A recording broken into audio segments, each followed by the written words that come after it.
Break के बाद आपका स्वागत है और बड़ी खबर पश्चिम बंगाल से। सूत्रों के हवाले से खबर आ रही है कि पश्चिम बंगाल के मुख्यमंत्री ममता बनर्जी ने राहुल गांधी पर निशाना साधा है। उन्होंने कहा कि अगर राहुल गांधी विपक्ष का चेहरा है तो कोई भी मोदी को निशाना नहीं बना पाएगा। राहुल गांधी मोदी की सबसे बड़ी टीआरपी हैं। उन्होंने कहा कि बीजेपी इसलिए संसद नहीं चलने दे रही क्योंकि वो चाहती है कि राहुल विपक्ष के सबसे बड़े नेता बने। मुर्शिदाबाद में जब टीएमसी कार्यकर्ताओं को वो वर्चुअली संबोधित कर रही थी तो उन्होंने ये सब बातें कांग्रेस और राहुल गांधी के खिलाफ कही। उन्होंने ये भी कहा कि मैंने सीएए का विरोध किया और असम सरकार ने उसके खिलाफ एफआईआर दायर की, जिससे कि बीजेपी को 2024 में फायदा होगा। बीजेपी ही राहुल गांधी को हीरो बनाना चाहती है। ये बड़ा बयान ममता बनर्जी ने दिया है। कहा कि कांग्रेस ही है वो पार्टी जो बीजेपी के सामने झुकती है। कांग्रेस, सीपीएम और बीजेपी अल्पसंख्यकों को टीएमसी के खिलाफ भड़का रहे हैं। ये बयान ममता बनर्जी ने दिया है। बड़ी खबर आपको बता रहे हैं, सूत्रों के हवाले से खबर आई है कि वर्चुअली जब वो संबोधित कर रही थी कार्यकर्ताओं को, उस वक्त ममता बनर्जी ने कांग्रेस और राहुल गांधी के खिलाफ ये बयान दिया है। कहा है कि अगर राहुल गांधी विपक्ष का चेहरा है तो मोदी को कोई निशाना नहीं बना पाएगा।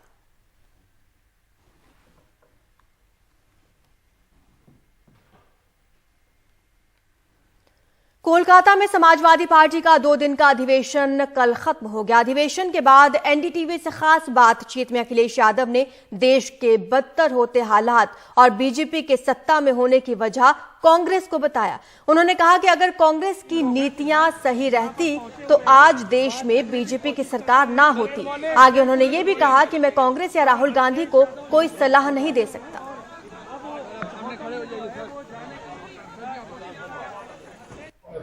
ये जो सवाल आपने खड़ा किया और जिसके बारे में आप मुझसे पूछ रहे हैं, बीजेपी की हमेशा कोशिश ये रहती है कि उसके सामने कोई स्ट्रॉन्ग अपोजिशन न दिखाई दे। और अगर आप पूरा रिकॉर्ड उठा करके देखेंगे, अगर कांग्रेस कमजोर न होती तो आज देश में बीजेपी न होती। और कई कांग्रेस की बुराइयों की वजह से आज भारतीय जनता पार्टी देश में दिखाई दे रही है। उदाहरण के लिए मैं कह सकता हूं, सीबीआई, ईडी, इनकम टैक्स, ये कांग्रेस एक जमाने में अपने पॉलिटिकल अपोनेंट्स के खिलाफ जांच करती थी, उनके जेल भेजती थी या उनके खिलाफ कार्रवाई करती थी। उसी रास्ते पे तो आज बीजेपी है। देश हमारा गरीब किसान का है। जो किसान को सुविधा कांग्रेस ने नहीं दी, जिसके कारण हमारा किसान बर्बाद हो गया, उसी रास्ते पे तो बीजेपी है आज।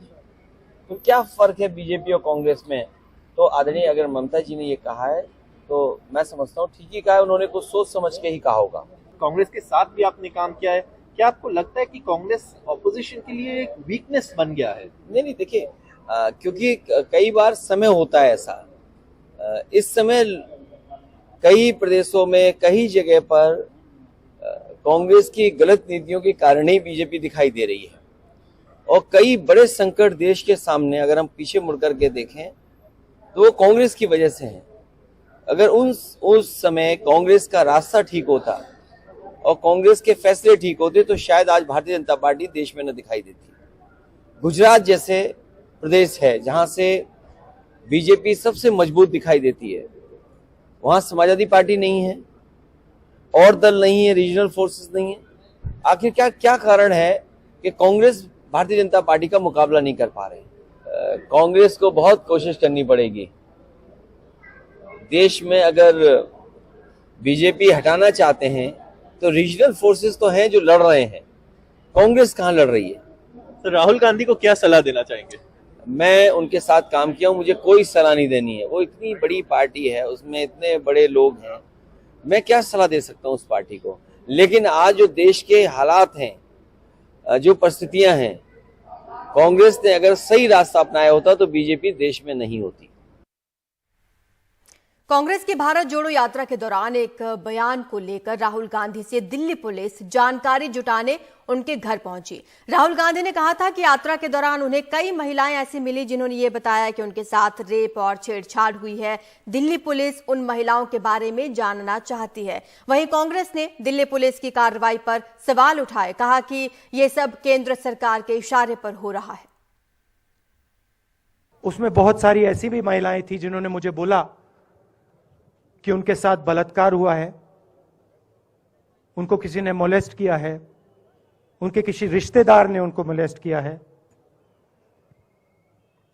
और जब मैं उनसे बोलता था, बहन मैं पुलिस को बताऊं, तो मुझे कहती थी, राहुल जी पुलिस को मत बताइए, हम चाहते हैं कि आपको यह बात मालूम हो, मगर पुलिस को मत बताइए, हमारा और भी नुकसान हो जाएगा।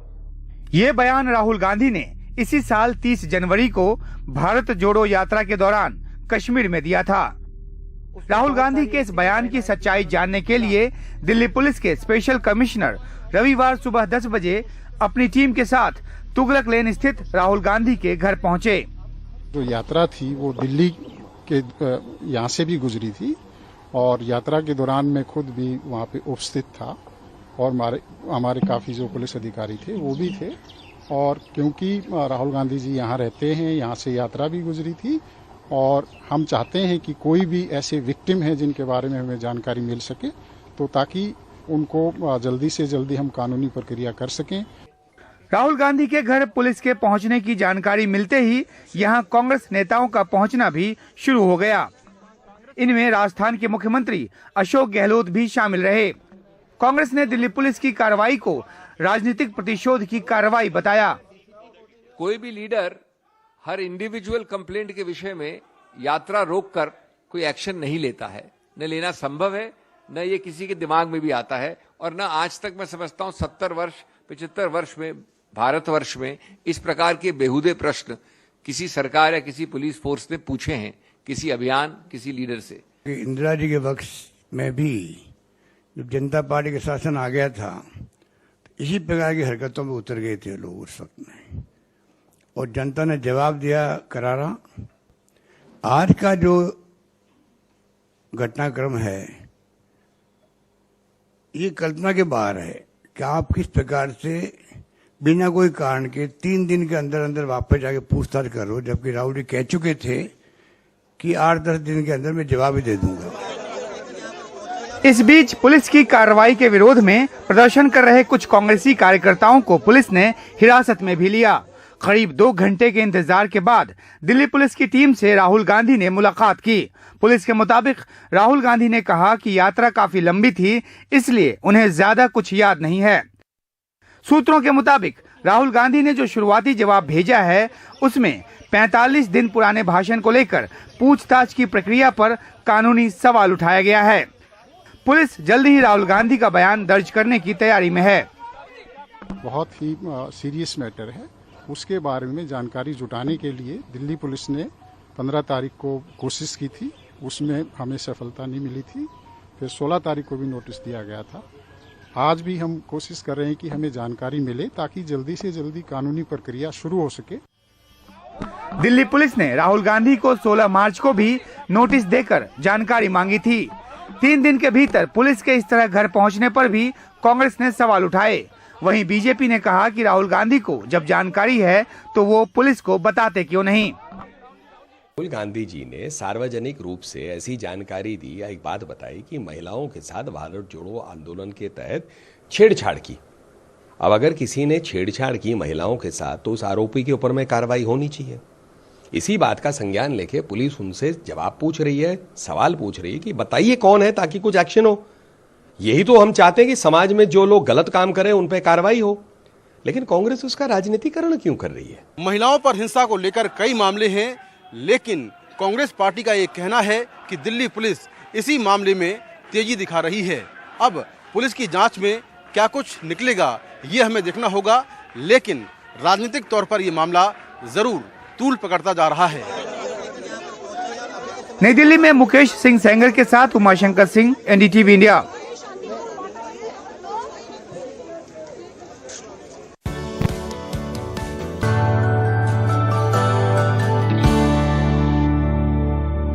देश के कई इलाकों में बेमौसम बारिश और ओला गिरने से फसलों को काफी नुकसान हुआ। इससे किसानों की उम्मीद पर अब पानी फिर गया है।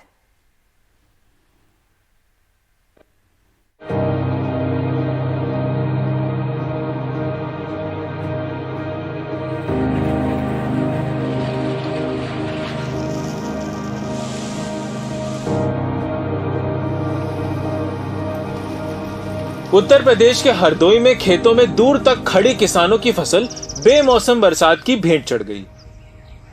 2 दिन की बरसात में गेहूं और सरसों की खड़ी फसल चौपट हो गई है। उधर आलू किसान जो इन दिनों खेतों से आलू निकालकर बोरों में भरने में व्यस्त थे, उन्हें अचानक बारिश ने हैरान और परेशान कर दिया। किसान पहले से ही आलू के गिरते भाव को लेकर परेशान थे, फिर भी अच्छी फसल से कुछ आस बंधी थी, लेकिन बरसात ने उस उम्मीद पर भी पानी फेर दिया।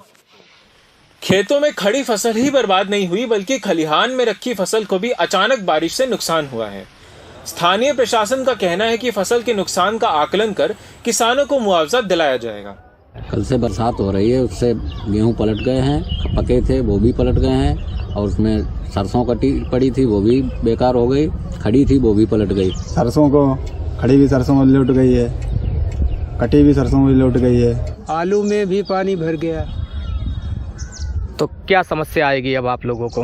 अब समस्या क्या है, इसमें नुकसान बहुत हो गया। इस समय हर आदमी को पता है, इसमें सरसों है जो उसमें 80% से ज़्यादा नुकसान हो गया है किसानों का। सरसों पकी हुई थी, उसमें तेज़ बूंद और ओले की हल्की बौछार जो आई है, उससे जो भी छियाँ थी फट गई है, दाना सब नीचे गिर गया है, बहुत बड़ा नुकसान हुआ है। कल रात हरदोई में बारिश हुई, तहसीलों में जो टीम है राजस्व उसके आकलन के लिए लगा दिया गया है। इसमें मुख्य फसलें जो हैं सरसों, आलू और गेहूँ, इस तरह की फसलें हैं, इनका सर्वे कराया जा रहा है। जिन किसानों ने फसल बीमा का लाभ लिया है उनके लिए अलग व्यवस्था की गई, क्योंकि फसल बीमा वाले सर्वे कराने के बाद उसका मुआवजा देंगे, और तहसीलों द्वारा राजस्व टीम द्वारा व्यापक सर्वे कराया जा रहा है।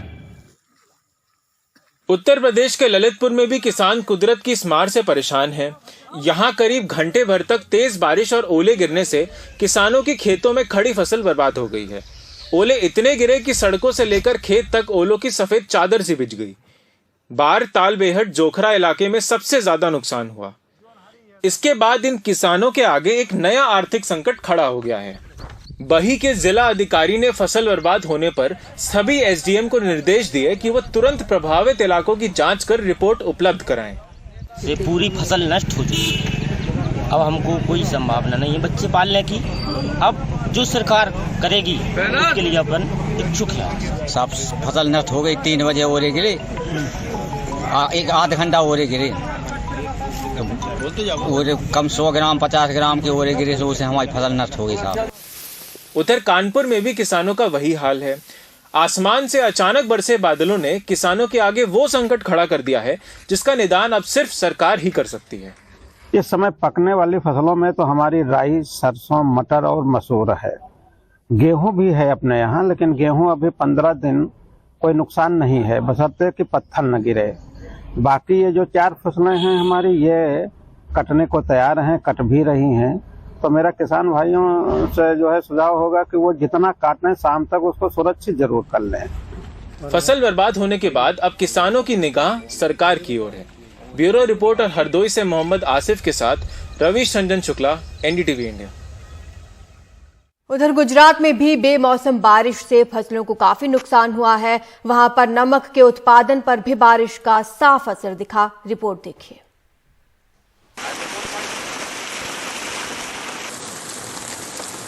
गुजरात के अरवल्ली जिले की मालपुर तहसील बेमौसम बारिश और ओले पड़ने से किसानों की खेतों में उगी सब्जियां बर्बाद हो गई हैं। मालपुर के रसापुर गांव में एक किसान की 3 बीघे जमीन पर लगी पत्ता गोभी की फसल बेकार हो गई।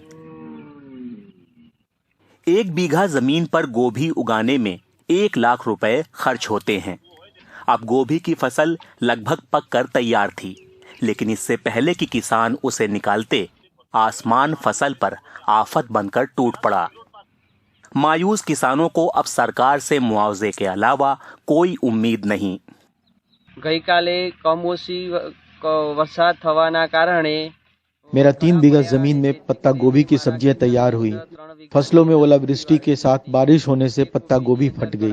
मेरी सारी फसलों के नष्ट होने के बाद सरकार से गुजारिश है कि कोई राहत मुआवजा दे ताकि मेरा खर्च निकल सके। आ पाकनु कोई वळतर सरकार आपे, राहत आपे एवी आशा राखू छूं।